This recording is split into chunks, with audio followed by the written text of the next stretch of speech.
have Whitney and then Jonah, right? Jonah, Whitney's supposed Oh to be this yes, like strategist.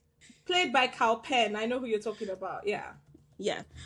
He's just a disaster basically. He has not, and you know what is so sad, right? When the women are online talking about I want a finance bro, the best you can do is find yourself a Jonah because he doesn't have a life, right? None of Yeah. these guys have lives. That's the problem. But Jonah is just like sad in general, right? So if you could just take over his whole life, he'll give you money. That's fine. That's the best he could do. But yeah, his life is a disaster. Like all he does is go to strip clubs. He's doing all sorts of nonsense in the business. His business gets taken from him. Like I swear, the writers hate Asian men for some reason. Meanwhile, probably as a woman, the scariest one you can pick in your life is our good boy Whitney, because Whitney, Oh God. the evil just emanates from him, Yeah. and he will And definitely ruin your life. he will. But what I again, it's kind of similar to our dialogue within Wuthering Heights, right? I get the vibe that these writers are also scared of the working class as well. And this is a problem in the banking industry in general, where like because there have been more efforts to increase diversity. And by the way, the banking sector really does need diversity because as we see in the Ghana episode, Kwabena is able to use his local intel to help them, right? So literally this industry needs diversity. But what's happening is the old white boys, and some of them Asian as well, and some black, but less so, the old boys club though, they're looking at this and they're like, oh, for God's sake, now that means we can't do this, now that means we can't do that. And so there is like a bitterness that like the povers are coming, the broke people are coming. And so I found it really interesting that Whitney, who's obviously someone who grew up rough, like you can tell that this guy's been through some stuff because he's bulletproof, like he's tough.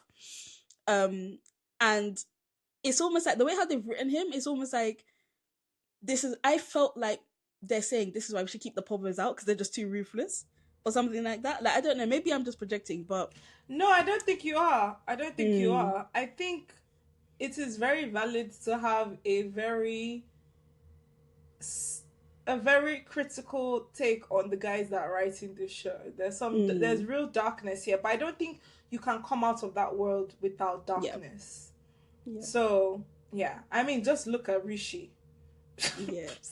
That whole Rishi Uncut Gems episode was, speaking of things that made me feel like I had done coke. Like when I watched that episode, I literally felt my own heart rate going up. Mm-hmm. It's just, yeah. How this man is still walking around freely after his messy habits that came from being a coked up trader, got his white wife shot. I don't know.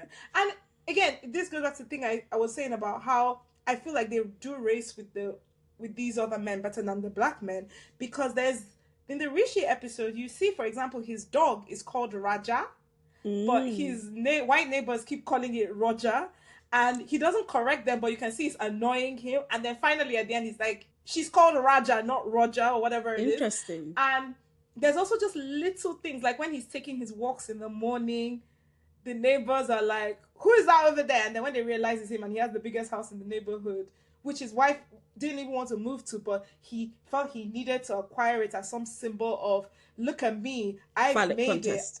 Yes, exactly. And look, I have the white wife and the big house in the countryside. You can't ever talk to me. But meanwhile, you get there and they're still calling your dog Raja, Roger. They don't rate you. Mm-hmm. Your white neighbor is eating your wife out. Like they don't care about you.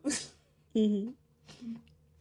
I don't understand how they can get that level of nuance about writing the upwardly mobile Asian British man's experience and then give us that Ghana episode. But we have to blame Mikey.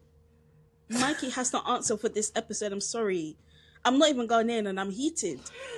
Oh my God, deeply, we spent too long talking about this. Oh my God. No, but it's very funny. Well, we'll be keeping an eye on the rest of this season of Industry. Yeah, I'm sure there'll be more mess to come. They should not return to fake Ghana again. Just leave it alone. Just stay in London, sir. It's okay.